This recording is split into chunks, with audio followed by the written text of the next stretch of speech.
네, 안녕하세요. 저는 김민환 변리사라고 하고요. 이번 시간에 이제 특허 출원서에 대한 구성이 어떻게 되어 있는지에 대한 설명을 개략적으로 드리도록 하겠습니다. 이제 특허 출원서를 이제 작성을 하는 것은 이제 변리사의 제일 기본적인 업무인데요.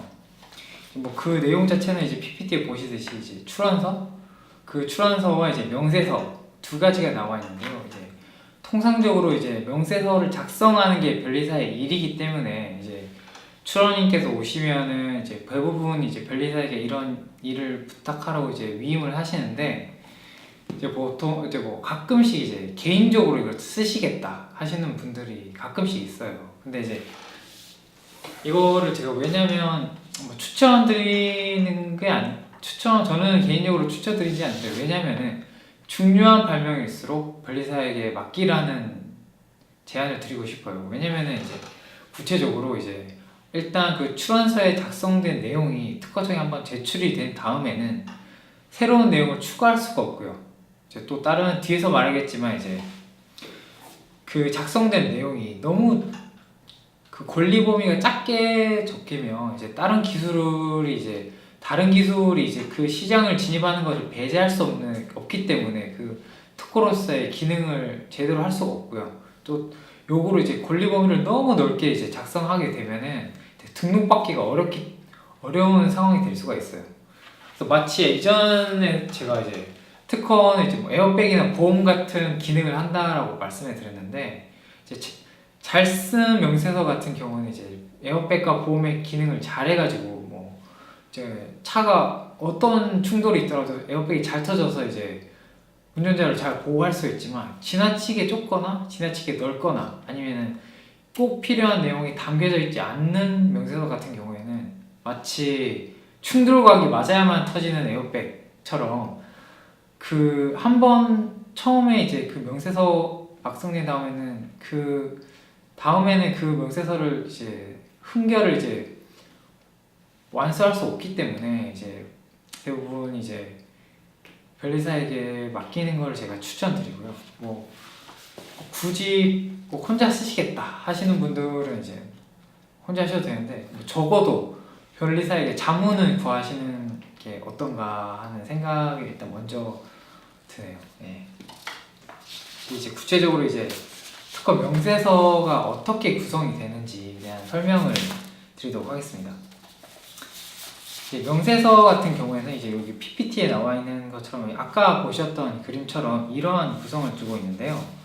뭐 이제 예를 들면 이제 저는 지금 태양전지 관련해 가지고 특허를 많이 쓰고 있는데, 이제 태양전지를 이용해서 이제 대충 설명을 드리면 이제 발명 명칭 같은 경우에서는 이제 태양전지 혹은 태양전지 제조 방법 등으로 이제 물건 발명이냐 방법 발명이냐에 대한 이제 구별을 해주고요. 기술 분야 같은 경우에는 이제 뭐 태양전지에 대한 전반적인 기술 분야, 뭐 대체 에너지로서 이제 태양전지를 잘 쓰고 있다, 뭐 이 정도 기술이 내용이 기재가 되고, 이제 배경 기술 같은 경우는 이제 그 태양전지 같은 게 이제 뭐 완전 신규한 기술이 아니면 몇십 년 전부터 누적되어 온 기술이기 때문에 기존에는 어떠한 기술들이 있었다라는 내용이 이제 이 배경 기술에 쓰여지게 되고요. 발명의 내용에 있어서 해결하고자 하는 과제는 보통 어떤 내용이 쓰냐면, 이제 뭐 기존에는 뭐 태양전지 효율이 너무 낮았다, 뭐 이러이러한 문제점이 있었다 하는 뭐 문제점이나 뭐 개선되어야 할 점, 이런 것들이 이제 기존 쓰이고, 이제 과제 해결 수단은 그러한 문제점이나 이제 극복해야 될 수단을 이번 발명에서 어떤 수단으로 극복을 하고 해결을 했느냐에 대한 간단한 설명이 쓰여 있고, 발명 효과로서는 이제 우리 발명의 효과, 뭐 기존 기술을 뭐 이렇게 향상시켰다, 기존의 문제를 이렇게 해결했다라는 발명 효과가 이제 쓰이고, 이제 저희 발명에 대한 구체적이고 전체적인 이제 세세한 내용은 이제 뭐 발명을 실시하기 위한 구체적인 내용에 있어서 이제 꾹 쓰게 되고, 그 다음으로 이제 특허 청구 범위가 있는데, 이제 특허 청구 범위는 이제 좀 이따가 좀 더 구체적으로 다룰 텐데, 이제 특허 청구 범위라는 것은 이제 권리 범위로서의 역할을 하거든요. 그러니까 저희 특허권의 권리는 딴 거 다 필요 없고 이 청구항에 기재되어 있는 내용에 의해서 딱 정해지는 거고요. 그렇기 때문에 가장 저희 명세서의 중요한 부분이라고 할 수가 있죠.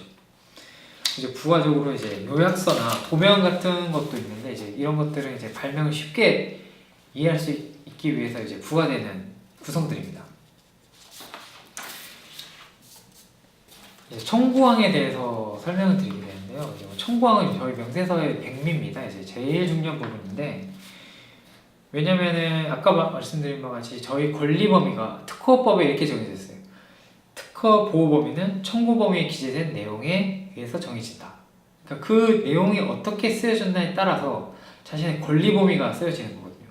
저희가 아무리 그 명세서에 뭐 구체적인 다른 뭐 여러 가지 내용에 대해서 쓰였더라도 권리 청구 범위에 기재되어 있자면 자신의 권리가 아닌 거고요. 자신의 청구 범위에 기재되어 있는 경우에 한해서 자신의 권리로 인정될 수 있는 거예요.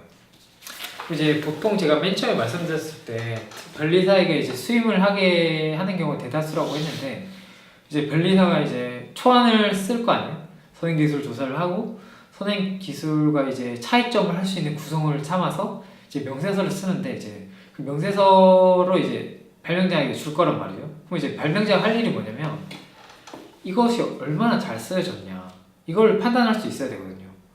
아예 썼는데 이게 뭐 잘 쓴 건지 못 쓴 건지도 모르고 이러면은 자기 권리에 대한 이게 좀 어떻게 보면은 그냥 손 놓고 있는 거잖아요. 그래서 이제 제가 그렇다면 잘 쓴 청구항은 무엇이냐, 잘 쓴 청구항은 무엇이냐에 대해서 간단히 말씀드리려고 하는데 물론 이제 잘 쓴 청구항이라는 거에 대한 어떤 딱 획일적인 기준은 없어요. 하지만 그럼에도 불구하고 이제 잘 쓴 청구항이라는 것은 이제 등록 가능성과 권리 범위의 균형이 잘 맞는 청구항, 그런 청구항이 이제 잘 쓴 청구항이라고 볼 수 있겠습니다. 이제 뭐 그다음으로 이제 한번 청구항을 예시를 볼 텐데요. 이제 지금 이제 의자 하나가 있고 이 의자를 설명하기 위한 청구항이 한번 써 있어요. 여기 보면은 엉덩이를 받치기 위한 사각 형태의 밑판이 하나 있고 그 밑판의 후면, 뒷면에서 각 모서리에 부착돼서 지면으로부터 밑판을 떠받치는 4개의 다리, 그리고 그 밑판의 한편에서 수직돼서 등을 지지하는 사각 형태의 등판 이런 게 있는데 이제 청구항 이야기를 들으면 이제 밑판이 있고 밑판의 모서리에서 지상으로부터 떠받치는 4개의 다리가 있고 또 등판이 있고 지금 이제 그림과 이제 그림에 대한 묘사를 상당히 잘한 것처럼 보여요. 이제 청구항에 대해 기재되어 있는 내용만 봐서 이 구조가 대충 떠오르기 때문에 상당히 잘 묘사를 한 것이긴 한데 이걸 이제 변리사가 이렇게 써왔으면 이걸 잘 쓴 청구항이냐고 판단을 할 수 있을까요? 이게 최선의 청구항이냐? 이걸 판단을 한번 해봐야 되는데 이거에 대한 판단은 이제 한번 뒷장에서 한번 해보도록 하겠습니다. 여기 그림이 2가지가 있는데 왼쪽에 있는 그림은 저희가 원래 저희 발명이었고 이제 오른쪽에 있는 거는 이제 새로운 사람들이 이제 하고자 하는 발명이라고 봐요. 근데 이제 위에 보면은 저희 발명과 차이점이 뭐냐면 가로로 저희 이제 등판이 이제 가로로 이렇게 갈빗대처럼 이렇게 가로로 되어 있는데 오른쪽 그림 같은 경우에서는 이제 세로로 되어 있잖아요. 그렇다면 근데 이제 특허 청구에 보면은 사각 형태의 등판을 포함하고 그리고 등판은 서로 유격되어 가로형 지지대를 포함한다 라는 게 있는데 이 가로형 지지대 하지만 오른쪽 상단에 있는 의자는 세로형 지지대이기 때문에 이건 또 안 맞는 거죠. 또 밑에 보면은 밑판 저희 발명 같은 경우에는 사각 형태의 밑판이라고 했는데 오른쪽 밑에 보면은 삼각형 그리고 다리도 3개죠. 그러면 저희 특허 청구항에 기재되어 있는 내용과 다른 거죠. 그러니까 지금 제가 하고 싶은 말이 뭐냐면 이 의자에 대해서 너무나 구체적으로 설명했기 때문에 너무나 구체적으로 설명했다는 말은 이 의자에 대한 한정이 점점 많아졌다는 거예요. 이 한정이 많으면 많을수록 다른 사람이 조금만 바꿔도 뭐 한 부분만 살짝 바꿔도 그 너무 한정이 많아서 권리 범위가 작아졌기 때문에 다른 사람의 이제 실시를 이제 배제할 수 없는 거죠. 이제. 근데 만약에 이걸 정반대로 이제 그냥 이제 청구할 때 밑판, 다리, 등판으로 구성된 의자라고 이렇게 하면은 물론 후발주자가 실시하고자 하는 의자는 잘 잡을 수는 있겠지만 그 전에 권리 범위가 넓기 때문에 보통 밑판과 등판, 다리 없는 의자는 없잖아요. 그런 기존에 있는 의자에 의해서 분명히 이제 등록이 되기가 쉽지 않을 거죠. 그렇다면 결과적으로 제가 말씀드리고 싶은 거는 무엇이 잘 쓴 청구항이냐? 자, 청구항을 볼 때 어떤 걸 판단해야 되느냐? 첫 번째, 이제 필수적인 구성만 되어 있느냐? 필수적인 구성만 이루어진 독립항 같은 이제 청구항 같은 경우에 이제 독립항과 그 독립항을 좀 더 한정시킨 종속항들이 있는데 독립항에는 이제 필수적인 구성만 있어야 한다.